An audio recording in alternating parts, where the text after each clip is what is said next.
Dream chasers. I hope they forgive me for what I did with Diddy. Real street forever. The king of Philly. Calm hearts all. It's a lot. It's good, bro. Hey, what's up, King Son? Man, you doing it, man. You deserve it, Daddy. You putting in that work. Proud of you. I love you. The internet was like crucial on the internet. I crucified me on the internet. I want all mines back too. I want revenge and all that. Ain't nobody getting over on me. Yeah, I want blood for anybody that thought this was sweet. You was gonna get over on Meek Mill. No, you're not. Where there's smoke, there's fire. Nobody's gonna keep on, poking at the bear if there's nothing. Meek Mill just revealed details about his complicated relationship with Diddy. And let's just say, fans aren't buying the just friends narrative anymore. From whispers of secret parties to industry rumors of hidden bonds, this story has everything: power, loyalty, betrayal, and mystery. Stay locked in, because by the end of this video, you might start questioning everything you thought you knew. Let's start at the beginning. When Meek Mill entered Diddy's orbit, it was more than just mentorship. It was a lifestyle upgrade. Suddenly, Meek wasn't just a rising rapper from Philly. He was rubbing shoulders with billionaires, walking into rooms most artists only dream about. But here's the twist. Fans noticed almost immediately that Meek and Diddy's bond looked different. It wasn't just business. The way they appeared together, the constant presence at exclusive parties, it fueled years of speculation. Have you ever seen two celebs so close that you just knew there was more going on? Drop an eye emoji in the comments if you get what I'm saying. Then a lot of people love my opinion. That's why you bring me on here.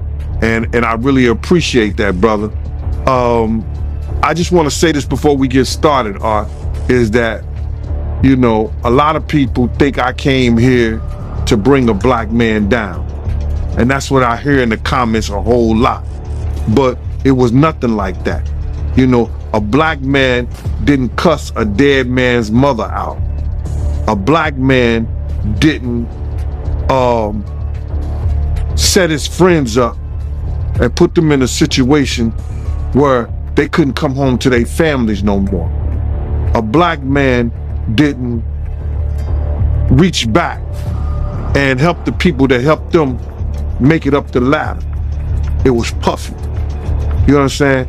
I got tired of Puffy going on different platforms talking about how he loved the people that we was all with, how he loved the people that helped him, when in fact, none of that stuff was true.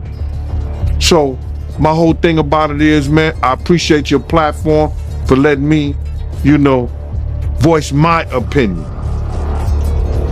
And like I said, opinions like an asshole. Some of these cats out here get paid for their asshole. I get paid to give my opinion.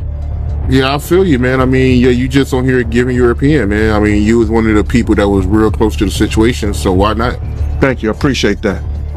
So with that being said, right, the last interview me and you did was a day after the raid.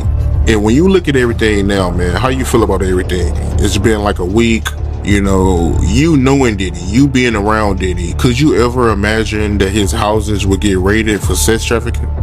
Bruh, you can't imagine no stuff like that. You understand? You can't think that, because back then, he wasn't Brother Love. He was Puffy. All the way up until he became Diddy. So his behavior over the years has changed.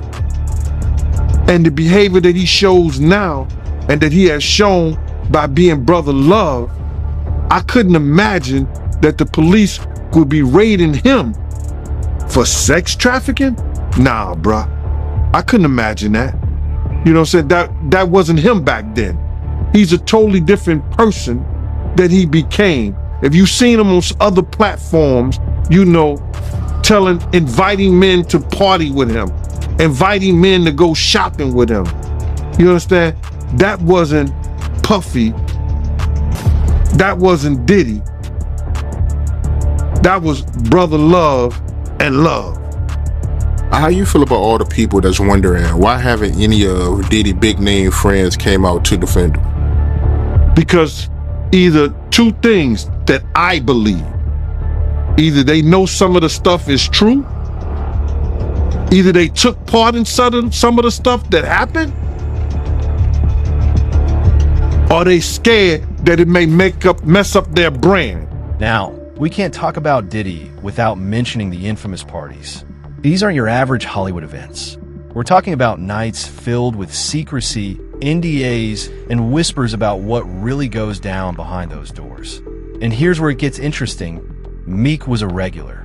People inside the industry say the bond between him and Diddy was cemented at these events. The late nights, the laughter, the way they always seemed to stick close to each other. It sparked rumors that their connection went far deeper than just music. Fans on Twitter still resurface clips and photos, saying, "Look at the body language. Look at the vibe." And honestly, once you start looking, it's hard to unsee. Recently, Meek broke down talking about Diddy, and it wasn't about money or business deals or even music. It was personal. He said things that had people scratching their heads, wondering if he was hinting at something more. The way he described feeling betrayed, the way he spoke about being made to feel small, it sounded less like a business fallout and more like heartbreak. And let's be real, fans instantly connected the dots. If this was just about contracts or collabs, why was he so emotional? Why did it sound so intimate? What do you think? Was Meek hinting at a deeper bond? Or was it just raw emotion from a mentor-student fallout? Comment your theory below. I had with Cassie and Sean. Basically, he would I want to do with Cassie. I was like a slave, okay? For them, that's what I was. That's all right? I called her, and I came back and I seen for the race and won. But Diddy and Ross, which they good buddies, okay? They're gay. Who? Both Eddie and Ross and Khaled. They're all gay. Okay? DJ Khaled, Rick Ross, and P. Diddy? Yeah. They're all gay? Yeah. Regardless of what really happened, Meek Mill's honesty is shaking up the industry. Celebs usually keep these kinds of emotional stories under lock and key. But Meek being so vulnerable opened the floodgates for fan theories. And here's the bigger impact. It shows how star power, mentorship, and personal life collide in the music business. Maybe it was just friendship. Maybe it was more. But either way, it proves one thing. Nothing stays hidden forever. So here's the bottom line.